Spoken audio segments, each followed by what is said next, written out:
और viceroy Hardinge के ऊपर बम फेंक दिया गया था। कभी आप कल्पना करें जरा उस सरकार की कि वाइसराय पे बम, असेंबली में बम, पुलिस कमिश्नर की हत्या, खजाना लूट गया, शस्त्रागार लूट गया, सरकार तो हिल गई होगी। उनका बेचारों का कोई योगदान ही नहीं था, सारा योगदान एकमेव था। तो मेरे विचार से सारा योगदान उनका था जिन लोगों के जो काला पानी सह रहे थे, उनका योगदान नहीं था। जिन्हें कोल्हू में बैल की तरह जोत दिया गया, उनका योगदान नहीं था। जो जेल में रह रहे थे पर जलवे से रह रहे थे, जो किताब भी लिख रहे थे, सेक्रेटरी भी उनके साथ था और एक नहीं 3-3 4-4 किताबें लिखी, जिनके वाइसराय के साथ अत्यंत मधुर पारिवारिक संबंध थे, वो संघर्ष कर रहे थे। ऐसा अद्भुत इतिहास जो हमारे यहां बताया गया है। तो एक बार मुझे याद है कि एक टीवी डिबेट हो रही थी, तो उसमें यह हुआ कि अमेरिका ने मदद पाकिस्तान को रोक दी। तो वो पाकिस्तान की तरफ से एक पत्रकार महोदया बैठी थी, उन्होंने कहा जी आपको मदद की जरूरत होगी, हमें मदद की जरूरत नहीं है। तो हमने कहा जी हम अमेरिका से क्या लेते हैं ये इंपॉर्टेंट नहीं है, हम अमेरिका को क्या देते हैं।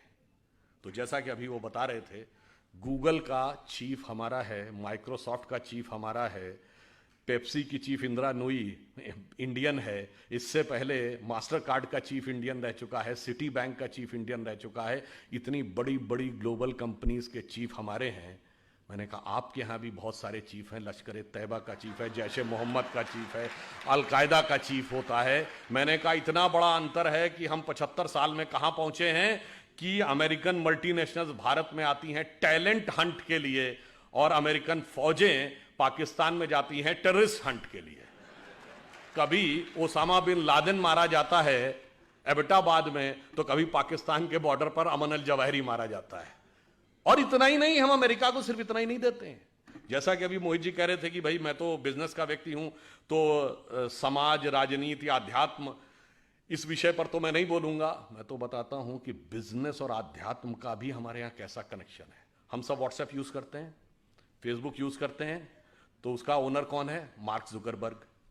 जो लोग आईफोन यूज करते होंगे पता होगा कि एप्पल का फाउंडर कौन था? Steve jobs.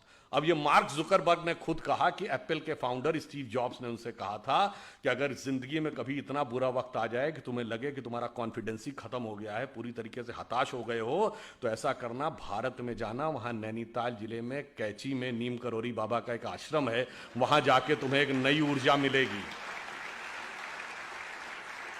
और मार्क जुकरबर्ग ने कहा कि मैं आया, वो दौर जब आया और मुझे एक नया कॉन्फिडेंस मिला और जाके फिर मैंने नए सिरे से यह रचना प्रारंभ की।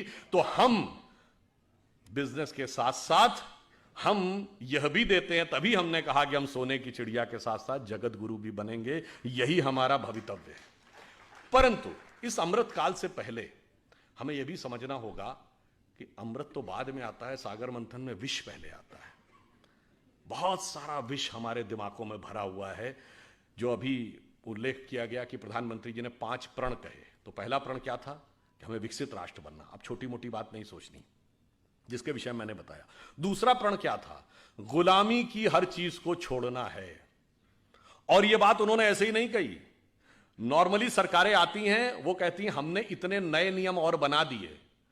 हमारी सरकार ने पिछले 8 साल में 1500 से लेकर 1800 पुराने नियम समाप्त कर दिए, जिनकी कोई जरूरत नहीं थी। और कैसे कैसे नियम? एक बार अमित शाह जी ने मुझे बताया कि जब वो गुजरात के गृह मंत्री थे, तो 1965 के युद्ध के समय क्या होता था कि पाकिस्तान अपनी तरफ से गुब्बारों के द्वारा कुछ पैम्फलेट्स भारतीय क्षेत्र में छोड़ देता था।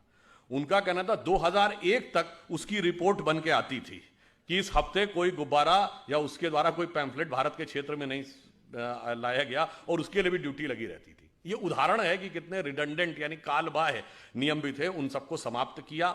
उसके बाद आगे बढ़े तो जो पुरानी चीजें हैं, रिडंडेंट हो गई हैं, उनको समाप्त करने की भी जरूरत थी। पर हमारे मन में विष कैसे भरा रहता है, मैं आपको एक उदाहरण देना चाहता हूं, आप ही के क्षेत्र से। यहां अहिल्याबाई होलकर जी का पुण्य स्थान है। आपने अहिल्याबाई जी का नाम किसके नाम पे पढ़ा? अहिल्या जी के नाम पे पढ़ा। हम सब ने वो कहानी सुनी।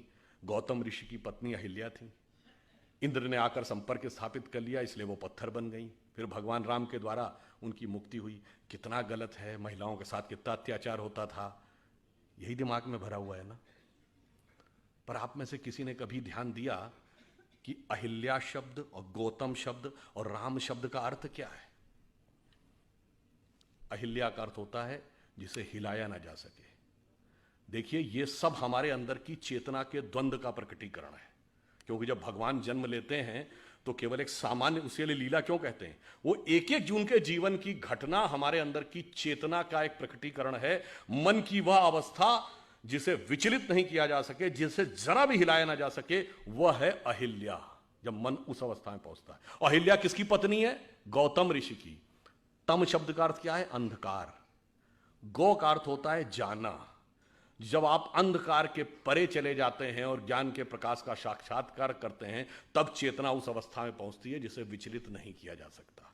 यह गौतम और अहिल्या के पति पत्नी होने का अर्थ है। और इसमें एक और बात है, आपको नहीं पता होगा, यह अंग्रेजी का जो गो शब्द है ना, जिसका मतलब जाना, वो संस्कृत के गो से निकला है। यही गो शब्द का अर्थ है जाना। गौतम का यही अर्थ है, तम के परे जाना। 10 बार आया है रामचरितमानस में, गो गोचर लग जा मन जाई तो जानो माया भरमाई। मगर हमारे दिमाग में भरा है कि गो अंग्रेजी का शब्द है। हमारे यहां गोचर, ग्रहों की गति को गोचर कहते हैं ना। आज का गोचर, ज्योतिषी से पूछे, कहता आज का गोचर, ये सब गो शब्द जाने से बना है। अब इंद्र कौन है? इंद्र शब्द का अर्थ जानते क्या है? बहुत बार हम लोगों ने सुना, खूब हमारे यहां कहानियों में है कि जैसे ही कोई एक ऋषि तपस्या करने लगा तो इंद्र ने जो है अपना अप्सराएं भेजकर उसकी तपस्या भंग करने का प्रयास किया, क्योंकि इंद्र का आसन डोलने लगा। इसका क्या अर्थ है? इंद्र शब्द का अर्थ जानते क्या है? आपने ईंधन वर्ड सुना है? फ्यूल के लिए यूज होता है, सोर्स ऑफ एनर्जी। ये ईंधन शब्द इंद्रन शब्द का अपभ्रंश है। इंद्रिय शब्द इंद्र से निकला है।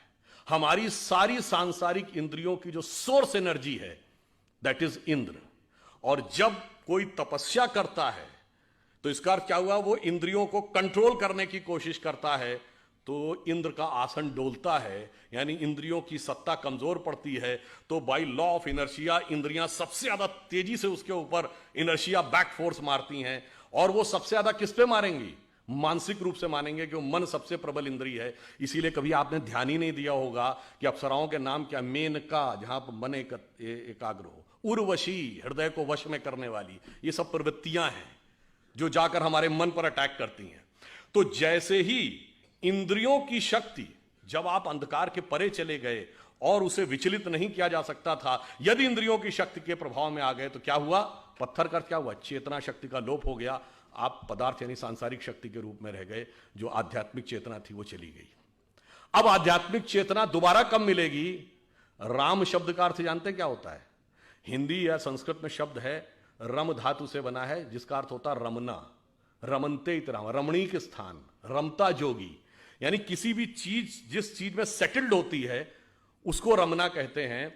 इसीलिए राम शब्द का तात्विक अर्थ है रमनते इतरामा, अर्थात वह तत्व जिसमें सारा संसार सेटल्ड है।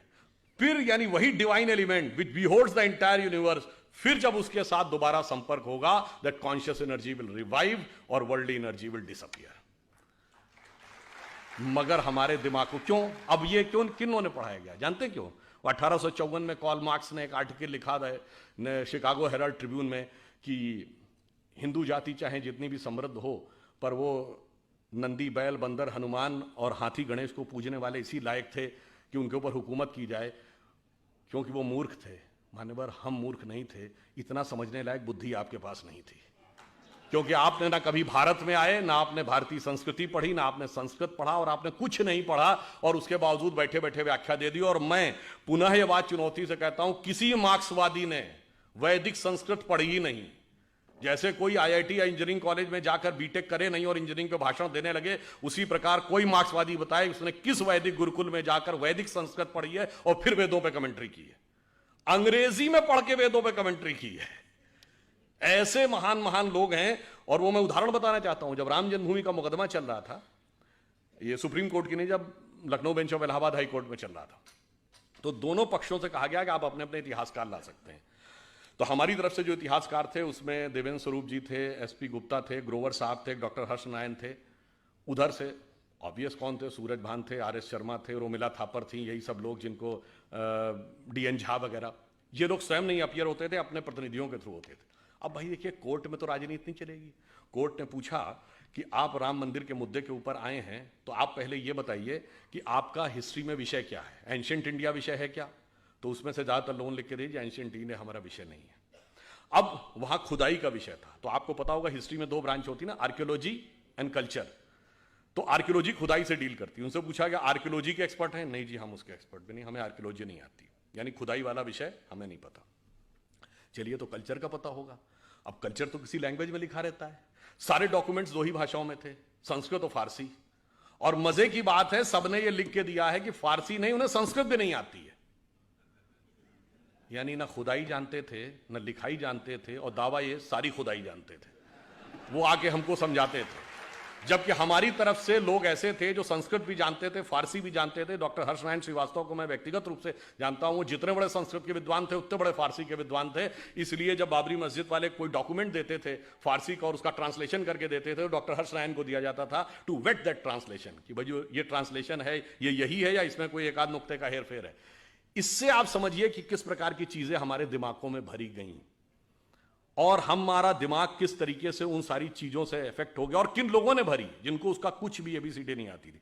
वैसे ऑन द लाइटर नोट में कहूं, जब ये देवी अहिल्या जी वाला उल्लेख आता है, तो तुलसीदास जी का जो पूरा साहित्य है ना, वो पूरा एक गंभीर राम भक्त साहित्य माना जाता है। पर एक ही आध जगह तुलसीदास जी ने हास्य रस का भी उल्लेख किया है। कवितावली में वो लिखते हैं कि जब भगवान राम चित्रकूट पहुंचते हैं, तो वहाँ के जब साधु सन्यासियों को पता चलता है कि भगवान राम आए हैं, तो वो बेचारे वर्षों बरस से व्रत कर रहे थे, तपस्या कर रहे थे, तो उनको लगा कि इनके पैर के स्पर्श होने से कोई पत्थर की शिला स्त्री बन जाती है। तो सब एक एक शिला लेके आ गए कि शायद ये एक सुंदर स्त्री बन जाए तो मेरा भी जीवन जो कष्ट का है, कोई मुझे भी अच्छे ढंग से हमारा सहयोग करने के लिए मिल जाए। तो उसको उन्होंने लिखा है कि विंध्य के वासी उदासी तपोव्रत धारी महाबिनु नारी दुखारे, और गौतम तीय तरी तुलसी सो कथा सुनिबे मुनिवृंद पखारे, होए हैं शिला सब चंद्रमुखी परसे पद मंजुल कंज तिहारे, और कीन भली रघुनायक जीव करना करी कानन को पगधारे। तो मतलब उन्होंने हास्य का भी प्रयोग किया। ये तो एक चीज हुई। अब दूसरी बात आई है, जिस जमाने में देवी अहिल्याबाई होलकर यहां पे रूल कर रही थी, 18वीं सेंचुरी, आपको पता है उस समय यूरोप में क्या था? 1542 से वहां पर विच क्राफ्ट एक्ट था। विच क्राफ्ट एक्ट का मतलब होता किसी भी महिला को चुड़ैल घोषित करके जला दिया जाता था। और वो समय जब भारत में चाहे रानी अहिल्याबाई हो, रानी दुर्गावती हो, कित्तूर की रानी चेन्नम्मा हो, वो मध्यकाल का दौर, चाहे छोटे मोटे राज्यों की रानी अबक्का हो या रानी लक्ष्मीबाई हो, वो यहां शासन कर रही थी। और वो लोग, और कौन, कोई भी चर्च घोषित कर देता था कि ये चुड़ैल है और उसको जला दिया जाता था। ये बाई पार्लियामेंट ये एक्ट था, ये ब्रिटिश पार्लियामेंट का एक्ट है। और आपको पता है वो एक्ट कब तक रहा है? 1951, 1951 में वो एक्ट रिपील किया गया है। और वो लोग हमको ज्ञान देते थे कि महिला समानता आपके यहां नहीं है, महिला समानता तुम्हारे यहां थी। आपको पता है अंग्रेजी का ये शब्द विच हंट आप सबने सुना होगा। ये विच हंट शब्द उसी विच क्राफ्ट एक्ट से निकला है कि किसी भी औरत को विच घोषित करके फिर उसको पकड़ना और पकड़ के मौत के घाट उतार देना। हकीकत यह है कि विच हंट करने वालों ने हमारे खिलाफ विच हंट किया है कि हमें कहां कहां पे नीचा दिखाया जा सकता है। और इसलिए मैं ये कहना चाहता हूं, हमारे यहां स्थिति ये थी, ये तो हुई रूल करने की बात। वैदिक काल में 20-22 ऐसी विदुषी महिलाएं हैं, गार्गी, अपाला, लोपमुद्रा, मैत्रेयी, जिन्होंने बाकायदा वेदों पर व्याख्यान किया है, शास्त्रार्थ किया है। याज्ञवल्क्य का गार्गी के साथ शास्त्रार्थ, संध्या का ऋषि मेधातिथि के साथ शास्त्रार्थ। हम चुनौती के साथ कहते हैं दुनिया में कोई दूसरी धर्म संस्कृति बताइए जो धर्म ग्रंथ के ऊपर पहले तो डिस्कशन का पावर देती हो और डिस्कशन का पावर महिला को देती हो। फिर उन्होंने हमको समझाया कि साहब आप जो थे वो समानता नहीं देते थे। और उससे भी बड़ा, मैं पहले भी कई बार बता चुका हूं कि सबसे प्रख्यात शास्त्रार्थ कौन है? आचार्य शंकर और मंडन मिश्र का। और उसमें न्यायाधीश कौन थी? मंडन मिश्र की पत्नी उभय भारती। अब बताइए दुनिया में कहीं ऐसा है कि धर्म के ऊपर, धर्म ग्रंथ पे डिस्कशन का स्कोप हो, और उस डिस्कशन के स्कोप पे पार्टिसिपेट करने का ही नहीं, ज्यूरी बनने का, चीफ ज्यूरी बनने का अधिकार किसी स्त्री को होता हो, यह सिर्फ हमारे यहां था। इसलिए उसके बाद हमें यह समझाया गया कि साहब नहीं नहीं नहीं, आप जो थे वो समानता के पक्षधर नहीं थे, हम समानता के पक्षधर थे। जबकि हमारे यहां तो महानता यह है कि विश्व की किसी भी सभ्यता या संस्कृति की कल्पना की पराकाष्ठा क्या होती है, वो होती है उस संस्कृति के द्वारा की गई ईश्वर की परिकल्पना। और मैं विनम्रता से पर दृढ़ता से कहता हूं, विश्व की सभी संस्कृतियों में ईश्वर सिर्फ पुरुष है, स्त्री तत्व का कोई स्थान ईश्वर में नहीं है। सिर्फ हमारे यहां अर्धनारीश्वर की परिकल्पना है भगवान शंकर में। और वो किस प्रकार का स्वरूप है, जिसको कालिदास ने अपने कुमार संभवम के प्रथम श्लोक में लिखा है, वागार्थमि संप्रक्त रघुवंश में, वागार्थमि संप्रक्तो वागार्थमि प्रतिपतये जगतः पितरो वंदे पार्वती परमेश्वरो। अर्थात भगवान शंकर में शंकर पार्वती के रूप में वह अर्धनारीश्वर स्वरूप उस प्रकार मिलकर संसार की रचना करता है जैसे वाक और अर्थ, जैसे कविता में शब्द और अर्थ। अकेले अर्थ का कोई औचित्य नहीं जब तक शब्द में व्यक्त ना हो, और शब्द का कोई मीनिंग नहीं जब तक उसका कोई अर्थ ना हो। तो आप यह समझिए कि इस प्रकार का जहां पर इवन अगर आप में से जो लोग हिंदी साहित्य पढ़े होंगे तो निराला की वो प्रसिद्ध कविता आपको याद होगी ना, तुम तुंग हिमालय श्रृंग और मैं चंचल गद सुर सरिता, तुम विमल हृदय उच्छ्वास और मैं कांत कामिनी कविता। तो आप ये सोचिए, जहां पर इतना सुंदर सामंजस्य, जहां पर कोई स्थान ही नहीं, वो आके हमको ये समझाते हैं कि साहब आप जो थे वो समानता के पक्षधर नहीं थे। अब दूसरी चीज हमें क्या समझाया जाता है, जो विष हमें अपने दिमागों से निकालना है, कि हम ज्ञान के नहीं थे, हम वैज्ञानिक नहीं थे, हम अवैज्ञानिक थे, हम इलॉजिकल थे। और जबकि फैक्ट ऑफ द मैटर है कि आप ये देखिए, जितने बड़े बड़े विज्ञान की खोज हुई, अब उदाहरण के लिए मैं सिर्फ ये बताना चाहता हूं, ये अगस्त का महीना एक और चीज के लिए भी जाना जाता है। मैं सिर्फ आपको दो उदाहरण दूंगा। एक, एटम बम का पहली बार प्रयोग 6 अगस्त को हिरोशिमा पे हुआ था।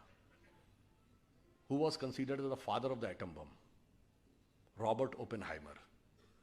और जब 16 जुलाई 1945 को अमेरिका में बिकनी हिल पे पहला एटम बम का सक्सेसफुल प्रयोग हुआ था, उसको देखने के बाद रॉबर्ट ओपेनहाइमर ने पहला शब्द बोला था कि मुझे भगवत गीता का वह श्लोक याद आ रहा है जिसमें भगवान ने कहा है, यदि सृजन मैं हूं तो विनाश भी मैं ही हूं। वह वेद और गीता को पढ़ता था। कौन? Father of the atomic weapon. और आजकल फिल्म चली हुई ना रॉकेटरी, आप में से बहुतों ने देखी होगी। सबसे कठिन विषय विज्ञान का किसको माना जाता है? Rocket science. अब आपने कभी सुना है कि father of the rocket science किसको कहा जाता है? एक जर्मन वैज्ञानिक था, वर्नर वॉन ब्रॉन।